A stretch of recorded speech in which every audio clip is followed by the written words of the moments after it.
So, good morning, dear students. In this video lesson, in your social science class 10th history portion, in the lesson First World War, today we are going to study about the consequences of the Versailles Treaty. Versailles संधि के परिणाम, consequences यानी result या परिणाम. This treaty had been the most discussed of all modern treaties. यह संधि आधुनिक विश्व की संधियों में सबसे चर्चित संधि रही है. Diplomats and politicians criticized it vehemently. Vehemently यानी बहुत कड़ी आलोचना किया. राजनीतिक और अर्थशास्त्रियों ने इसकी कड़ी आलोचना की है. First of all, it was not based on the principles of democracy and justice. पहली बात तो यह है कि यह लोकतंत्र और न्याय के सिद्धांतों पर आधारित न होकर it was a demeaning treaty that was force upon the defeated by the Victus. यानी लोकतंत्र और न्याय के सिद्धांतों पर आधारित न होकर विजयी राज्यों द्वारा हारे हुए राज्यों पर थोपी गई अपमानजनक संधि थी.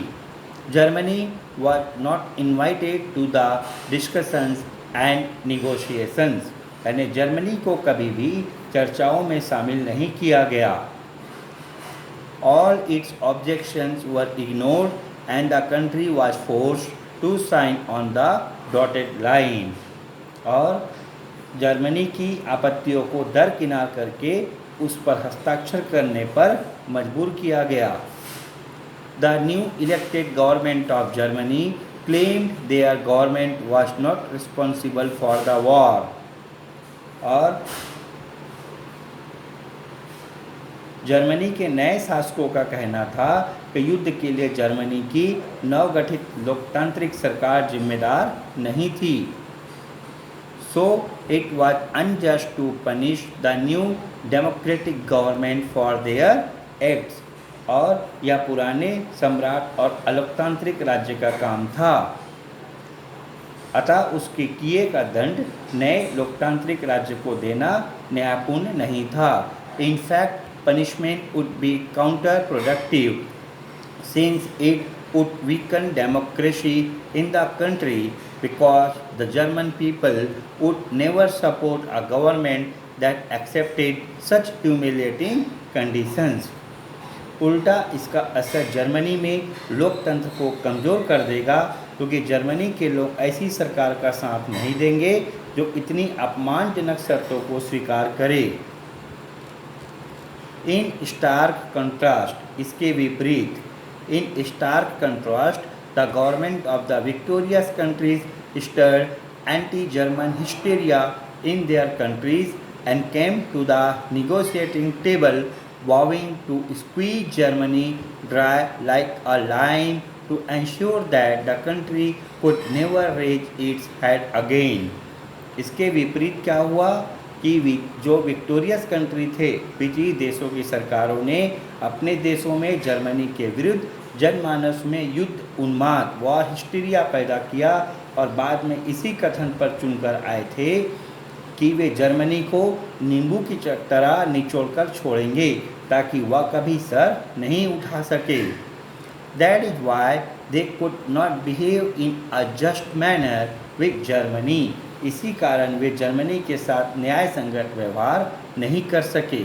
There claim was that the retreating German army had deliberately adopted a scorch earth policy destroying all the territories under its control. उनका मानना था कि जर्मनी की सेना ने वापसी के दौरान जानबूझकर अपने कब्जे के इलाकों को तबाह किया था.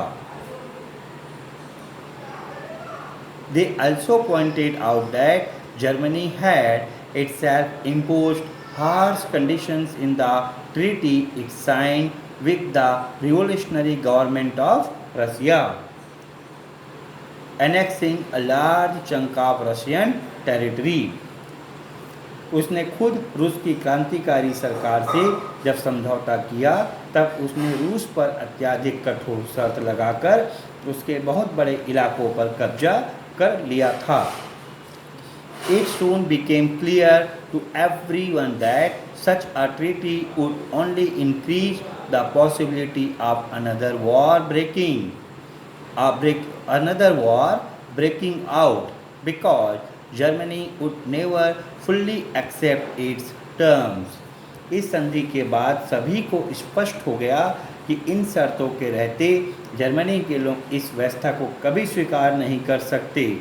इससे फिर से एक अन्य युद्ध की संभावना बढ़ जाएगी।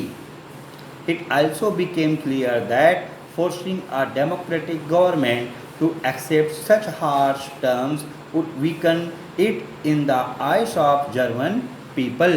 उनका यह भी मानना था कि एक लोकतांत्रिक सरकार को ऐसी कठोर शर्तों को मानने पर मजबूर करना जर्मन लोगों के समक्ष उसे कमज़ोर करना है। Humiliated, they would elect leaders in future who would discard the Versailles Treaty to avenge the insult heaped on the German nation. इसका परिणाम यही होगा कि जर्मन के लोग आगे ऐसे लोगों को चुनेंगे जो यह दावा करें कि जर्मनी के अपमान का बदला लेंगे और वर्साई की संधि को ठुकरा देंगे। Now here is a question. प्रश्न है, to what extent was the Versailles Treaty influenced by Wilson's principles, and to what extent did it ignore these principles? यानी वर्साई की संधि विल्सन के सिद्धांतों से कितनी प्रेरित थी और किस हद तक उससे हटकर थी। Second, how would Wilson's principles have affected the enlistment of democracy and the economic rehabilitation of Germany? यानी इसका जर्मनी के आर्थिक पुनर्निर्माण पर क्या प्रभाव पड़ा और वहाँ लोकतंत्र की स्थापना को किस तरह प्रभावित किया। Read again this paragraph and try to write the answer of this question, right? Now the next topic in this video lesson is establishing the League of Nations, यानी राष्ट्र संघ की स्थापना। इस्टेब्लिश करना है ना, स्थापना करना। The idea of forming an international organization to resolve the problems between nations in an impartial and objective manner had been playing in the minds of many political leaders from the end of the 19th century. यानी इस line में यह कहा जा रहा है कि 19वीं शताब्दी यानी 19th सेंचुरी के अंत से कई राजनेताओं ने एक ऐसी अंतर्राष्ट्रीय संस्था की कल्पना की जो देशों के बीच की समस्याओं को समरसता का मतलब यहाँ पे है इम्पार्शियल एंड ऑब्जेक्टिव मैनर से समाधान करे।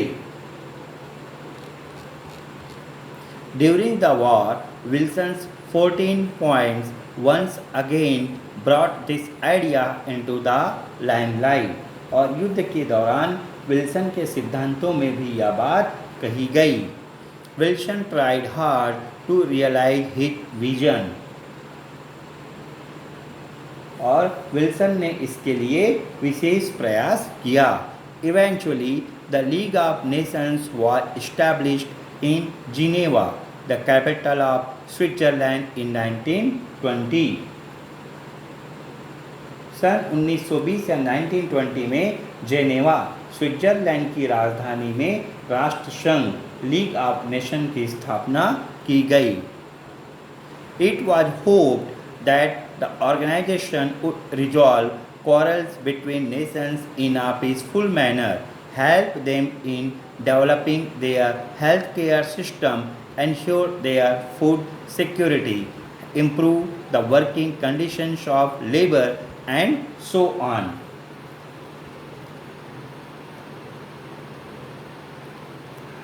और यह अपेक्षा थी कि वह देशों के बीच के झगड़ों को शांतिपूर्वक तरीकों से निपटारा करेगी और उसमें स्वास्थ्य, श्रमिकों की दशा, खाद्य सुरक्षा आदि विषयों के विकास के लिए मदद करेगी।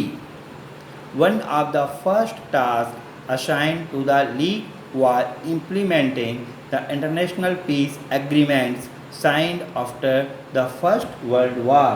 इसका प्रमुख काम था विश्व युद्ध के बाद किए गए अंतर्राष्ट्रीय समझौतों का क्रियान्वयन यानी इम्प्लीमेंटेशन कार्यान्वित रूप में लाना।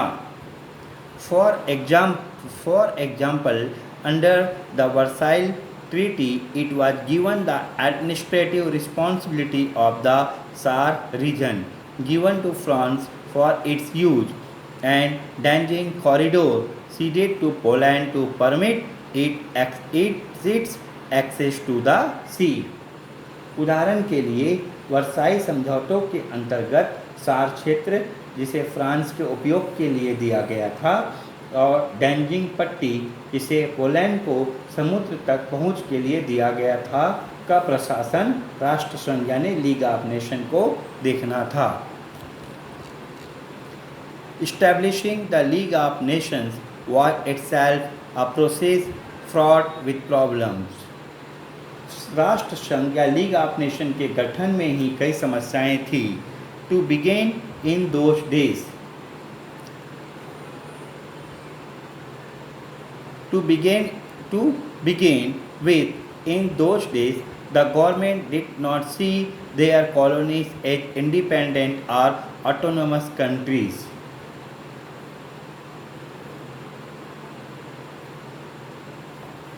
उस समय की कल्पना में उपनिवेशों या कॉलोनीज को स्वतंत्र देश नहीं माना गया। So the question of giving them a seat in this organization did not arise. उन्हें इस संगठन में स्थान देने की बात ही नहीं की गई। As a result, the colonies of Asia and Africa were not made members.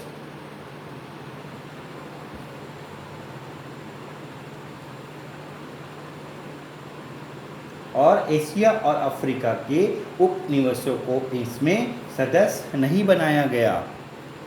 Russia to was not invited because of its agenda of encouraging socialist revolutions across the globe.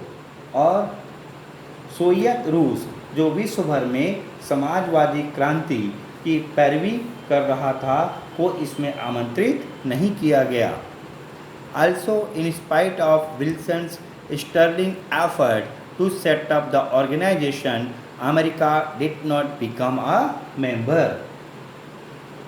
और सबसे महत्वपूर्ण बात यह थी कि इसमें विल्सन की अहम भूमिका के बावजूद अमेरिका इसमें सम्मिलित नहीं हुआ।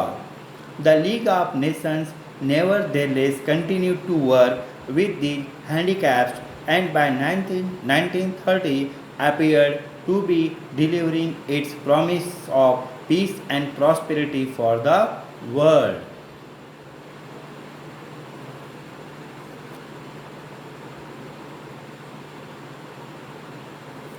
However, this optimism was short-lived, as we shall see in the following chapter.